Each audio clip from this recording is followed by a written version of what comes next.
Hello, writer friend. I am Margot Starbuck, and at wordmelon.com, I help you discover how publishers think so that you can deliver what publishers want. Every day, the inboxes of agents and publishers are full of nonfiction book proposals about identity, purpose, relationships, forgiveness. Insert the topic of your book proposal here. And here's what one acquisitions editor has to say about that. There's so much else on an editor's plate that we learn to skim and scan and make quick judgments. That doesn't always serve writers very well, in the sense that it's rare that we can give proposals a deep read. That just makes it all the more imperative that the hook is so freaking compelling that it grabs our scattered attention. That hook is your premise statement, and it cannot sound like all of the other books about blank. Your premise statement needs to make the agent or publisher say, I haven't heard it this way before. You capture the attention of an agent or publisher with a clear, unique premise that serves readers. Today, I am going to teach you what makes a strong premise statement with the help of a few special guests, and then I am going to tell you the 3 secrets to writing a killer premise statement that helps a publisher say yes. And if you nail these 3, your premise is doing what it's supposed to do.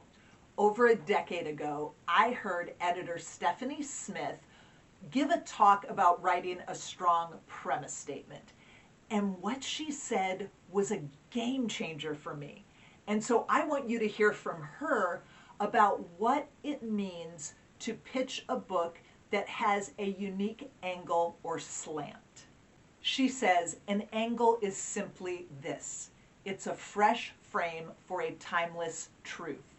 It's creative, unexpected, a pinch provocative, and able to power up vital conversations people are compelled to join. It's the signature of great writing, and it makes all the difference in standing out beyond overdone, underdeveloped, dime a dozen concepts. Today, you will hear from Stephanie Smith, and you're also going to hear from literary agent Jevon Bolden of Embolden Media. When you really get this, when you learn how to craft a winning premise statement, you will capture the attention of an agent or publisher. Here's what Stephanie has to say about slant.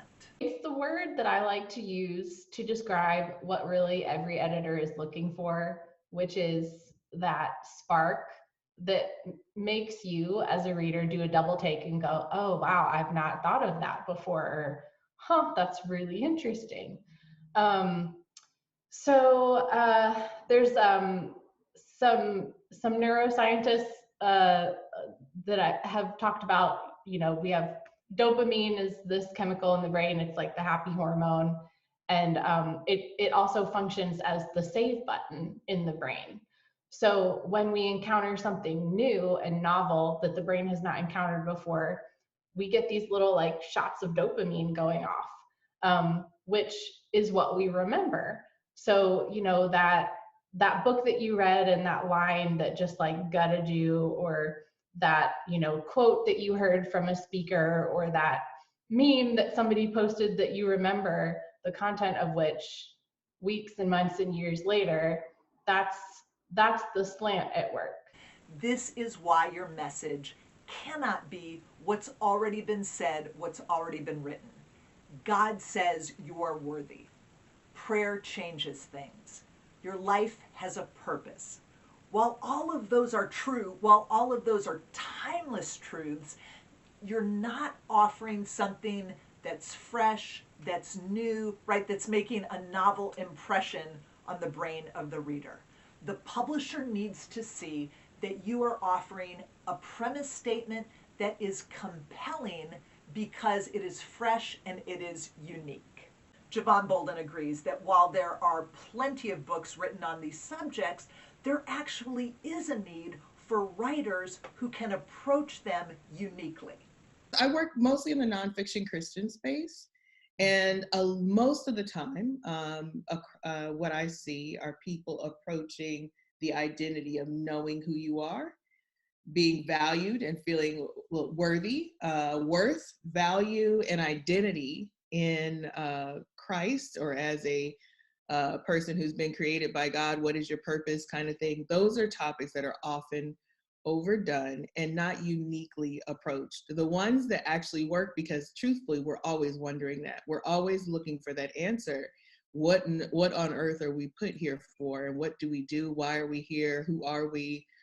We ask those questions over and over at various stages of life, even from being a parent to from not being a parent, to being an empty nester, from being single to being married. We move all around throughout our identity. So we're always asking those questions, but the people who actually do well with those topics are those who approach it uniquely. For years, Jevon worked in acquisitions, so she has seen a lot of premise statements from writers. Yes, if I can be honest about this, I don't actually see very good premises often at all. What usually happens is people are unable to actually nail a premise well. So what I end up getting, even from being an acquisitions editor until now, being an agent, is I'll get a paragraph describing where the author is really having a difficult time even getting to what is this book about and how is it unique. When I asked Stephanie Smith about the kinds of proposals that publishers decline, she named two things. One is that they're missing that angle or slant, and two, they're failing to meet the reader where she lives. I think there's a few common disconnects with proposals that publishers often pass on. One of them is it's missing an angle. And by that, it's as readers, we like to read to discover. We want to go on a journey of discovery. We don't want to be told something that we already know. So when a proposal's biggest, brightest idea is telling you something you already know, it's hard for readers to be interested in that. It's like, if you're a kid and your parent is saying, don't forget to, take your coat with you, and you're like, yeah, I know. It's not memorable. It doesn't stay with you. So that's one. Another is a lack of awareness about your reader.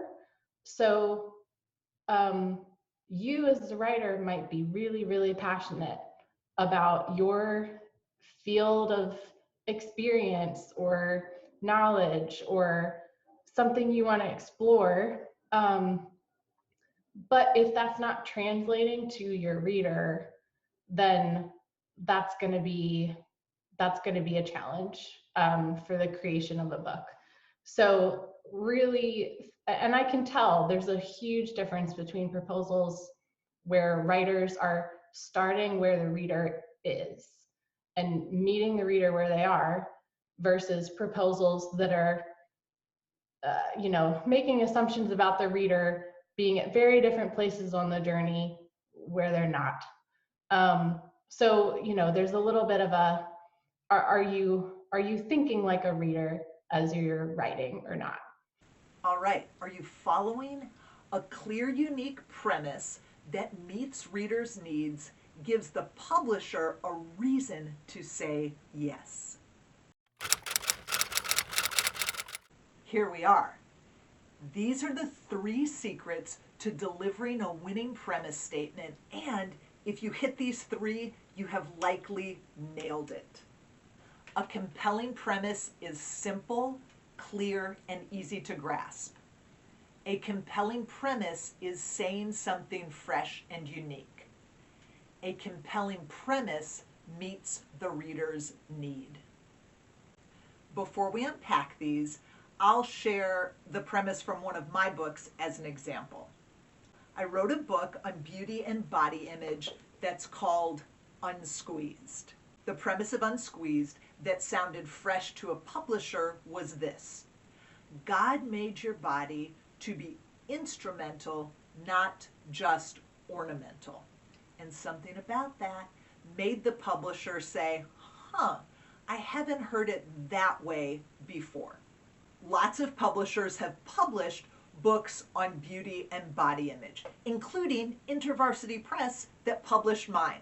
But something about that premise made them say yes. It hits those three elements of a strong premise. It's clear and easy to grasp. It's saying something a little different, fresh, unique, and it meets the reader's felt need. That unique slant wasn't original to me. Someplace I read those two words together, instrumental and ornamental, and it was like everything in me came alive. Aha, right? Like that's it. It released dopamine into my brain.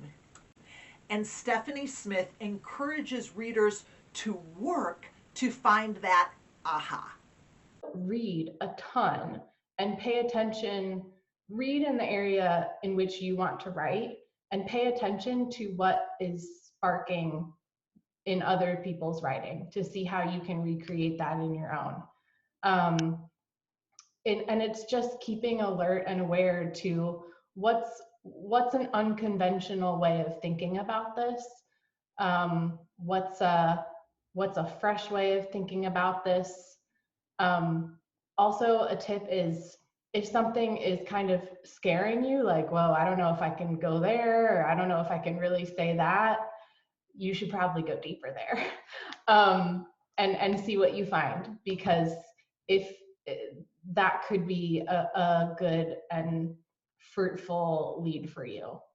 Whatever your nonfiction book is about, I want to challenge you to craft a one-sentence premise statement that reveals your unique angle or slant. If you fail to demonstrate that your premise has a unique slant, you make it difficult for a publisher to say yes. Your winning premise statement is going to do those three things. It will be simple, clear, and easy to grasp. It will be fresh and unique. It will demonstrate how you're meeting the reader's felt need. So let's unpack those three so that you can nail them. A compelling premise is simple, clear, and easy to grasp.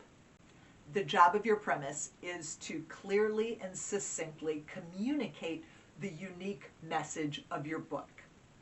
Sometimes I will read a client's premise statement and I have to read it a couple of times before I can grasp it. Maybe it is just too long, or maybe they have used fancy, many-syllable words that are meant to impress. Or maybe it's just kind of put together awkwardly in ways that people don't really speak. Your reader should not have to work to understand your premise. I mean, truly, it should be so simple that a caveman could grasp it. So here's what a simple premise statement sounds like. The secret to online dating is to choose the person you initially find boring. That big idea makes the reader say, wait a minute, can that be true? Right? It's a pinch provocative. When you serve others, you find yourself. It's a little bit unexpected. Buy less, live more. Just a few memorable words. Sidebar, rule of thumb for premise statement, proposal, and book: use as few words as possible to communicate most effectively. Keep it simple. And here's the action item. Make your premise so simple that when you share it with someone, they can repeat it back, right? That's your assignment. Share your premise statement with someone and then, surprise, ask them to repeat it back to you. If someone can repeat your premise after hearing it once, it is simple, clear, and easy to grasp. Do you remember what my premise statement was for Unsqueezed? Bodies, instrumental, ornamental. If you don't remember it, it may be that the words weren't simple enough. Maybe it should have been bodies are for doing stuff, not just being viewed. Write the way you speak, not big words or long elaborate combinations of words. The exception to writing the way you speak is if you use some beautiful word craft, rhythm, rhyme, etc. Often it just comes down to word craft. You can have a concept or a message that has been said a million times before, but if you can bring some word craft to it, or phrase it in a memorable way, or even use things like alliteration or cadence, those mantras are often what lodge in our memory in a way that sets it a cut above other content. So yeah, it's always a process, and it's always a little bit of a fight, but so rewarding when you really commit to it and see what you find. A compelling premise is simple, clear, and easy to grasp. Second, a compelling premise is saying something fresh and unique. At that writers' conference I attended, where Stephanie Smith talked about premise statements, she said, "There's nothing new under the sun." And that really stuck in my craw, right? If there's nothing new under the sun, why does she get up and go to work every day, right? Writers should just throw in the towel if that is the case. I wrestled with it, and eventually I heard that she was saying, the needs that we have, those are timeless, and even the solutions, the truths are timeless, but what we can offer the reader is a fresh solution. Offer a fresh solution to an old problem. And she goes on to push writers to say something fresh and unique. So it can take many different fashions and forms, but it's whatever, it's your fresh take on content or a concept. And I like, I contrast that because as writers, it can be easy to be discouraged by the fact that, there's really nothing new under the sun. And for any book topic that you want to write on, you're keenly aware of 17 other books that just came out this past year on the same topic. And the best part about identifying your slant or your angle is that that's okay, because you can have the same topic with 17 different unique slants or perspectives, and none of them cover the one that you have to say.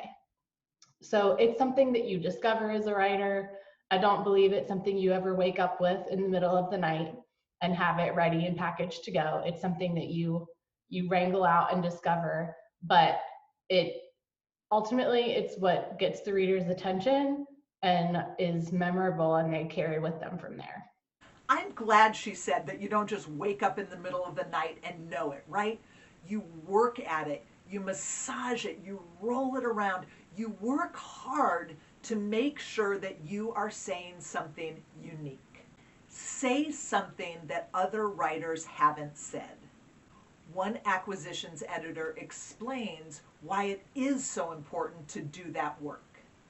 Vague and overused hooks can be the death of a project, even a worthy one. Sometimes, if it's a project or author I believe in, I can scrounge around in the proposal and surface a hook that might work. But that takes time. I'm sure I've taken a pass on projects that have a buried gem somewhere just because it's so deep underground that I didn't excavate or read far enough to find it. Publishers don't have time to dig. You need to do that work. Finding that angle that's going to get an editor's attention, that's going to get a reader's attention, it's going to be a process. It's not a light bulb moment. That's not usually how they arrive. It really is a process. And I think as writers, you start with the raw idea, and it's big, it's broad. And then as you keep working on it, it narrows into the focal point that you're hoping for. So, I mean, my best advice for writers is to further that process is just to keep asking yourself really good questions. To give you the idea, here are a few examples of premises that have a fresh or unique slant. The secret to parenting is saying yes more than you say no. Losing a limb taught me that our losses may be the seeds for our greatest gains. Eating nothing but pizza and ice cream helped me lose 30 pounds. Okay, I think that last one's going to be a bestseller. A unique angle makes the reader say, huh, I haven't heard it that way before. I'm sure you have a general idea of what you want to say in your book, but I am pushing you to go further, to work harder, to give it that unique edge, slant, angle. Make the reader say, huh, I haven't heard it that way before. Action item. You are not always the best judge of whether your big idea is fresh and unique. So I want you to run your premise statement past a few friends, a few enemies, and invite them to be honest with you. Ask them, do you know of any other books that are saying this same thing? What are they? What is it that I'm saying that you haven't heard elsewhere? The big win is saying something unique that other writers haven't said. A writer having a unique premise is absolutely necessary because you want your work, first of all, to stand out from other people's work so that people, your readers, will understand why it's important for them to engage with your book outside of all the other purchases they may be making. The other part of wanting your premise to be unique is because you ought to be speaking directly to your readers from your own perspective. They're coming to you for what you have to say. And then, of course, that idea of having a unique premise sets the whole foundation of the book that you're writing. And if your book is going to repeat things that you've heard here and there, and it's going to have hardly any reflection of who you are as a writer and a person who engages with readers and touches people's hearts, you're going to really miss the opportunity to be yourself and to shine through the messages that have been given you. Don't repeat what you've heard, what you've read, what other communicators are saying. A compelling premise is fresh and unique. Finally, a compelling premise meets the reader's need. My literary agent, Greg Johnson, says, people don't buy books they should read, they buy books they can't not read. People shell out dollars for books that meet a felt need. A felt need is really someone's deep desire, what they hope for, what they wish for, what they dream. I want to learn how to cook, and I think this book can help me do that. Or pain from my past is interfering with my life, and I feel like this book can help me. Or I'm afraid of speaking in public, but I think this book can help me. Or I know I need to forgive my parent. I think this book can help me. Your audience has a problem and you've got a solution. If you haven't thought about your book this way until now, I encourage you to do it. What is the reader's problem? And what is your fresh solution to that problem? If you're not offering a fresh solution to a reader's problem, you make it more difficult for a publisher to say yes. So, in order to solve their problem, you need to know your reader, know your reader's need, that's her problem, and offer a solution to the problem or need that she has. If your book isn't meeting a reader's need, why should she buy it? If it is meeting a need, it is your job to communicate that clearly to an agent, a publisher, to a reader, right? This is the problem, and here's the unique solution I'm offering. I read a post on Jevon's blog where she contrasts real needs and felt needs. And her point was that we can ignore some of our real needs, but our felt needs are pressing. And so we're motivated to meet those needs. As a writer, you can capture that felt need and turn it around to, if this is really what you want, then this is how you get it. And that's when you're dealing with real needs. So your presentation, your package, your hook, is really about grabbing people and saying, if this is the end result that you desire, and you give them all the reasons why it's so great to desire that, why it's important to desire that, and then you work them to how to get there. That's really sort of the idea of balancing felt needs versus real needs for many of us who really would, we love our comfort zones and we really would like things easy, but most things that are worth it and full of value are not easy to come by. A publisher must see that your book meets readers' needs and offers readers real takeaway value. Okay, here's my confession. As a creative, maybe you're like this, I get excited about the ideas, the solutions, right? But my book has to be meeting the needs of a reader. So I know that you know what you want to write about, and I'm asking you to rewind a little bit, right? You've got your solution. I'm asking you to rewind and really focus in on what the reader most needs. Why do people want to read your book? They want to read your book because they see themselves in it. They find worth and value in it. There's benefit for them in it. They question what's in it. For me, is answered for the reader over and over again. They're never lost on a page. The book you're writing is not about you. It's about the reader. The whole idea of publishing is for others. It's an extension out. It's not something that's necessarily meant to be for us. Your journal can do that a lot. The idea of publishing is to proclaim, to herald, to announce. And that's something that is very public facing. If you're talking about being able to do that well, that means you're supposed to be reaching out to a broad number of people. And the way you do that is reflect their needs. Here's your action step. I want you to choose one real living human person that you have written this book for. Maybe it's your college roommate, or maybe it's your sister-in-law, maybe it's your neighbor. I want you to describe that person in the audience section of your book proposal, and I want you to tape their picture to your computer monitor so that you are holding them in your heart, and I want you to ask, what is the reader's need? What is the fresh solution I'm offering to meet that need? A compelling premise meets the reader's need. Writer friend, if you hit these 3 marks of a compelling premise statement, you will have captured the attention of an agent or publisher. Your premise is simple, clear, and easy to grasp. Your message is so simple, someone can repeat it after hearing it once. Your premise is saying something fresh and unique.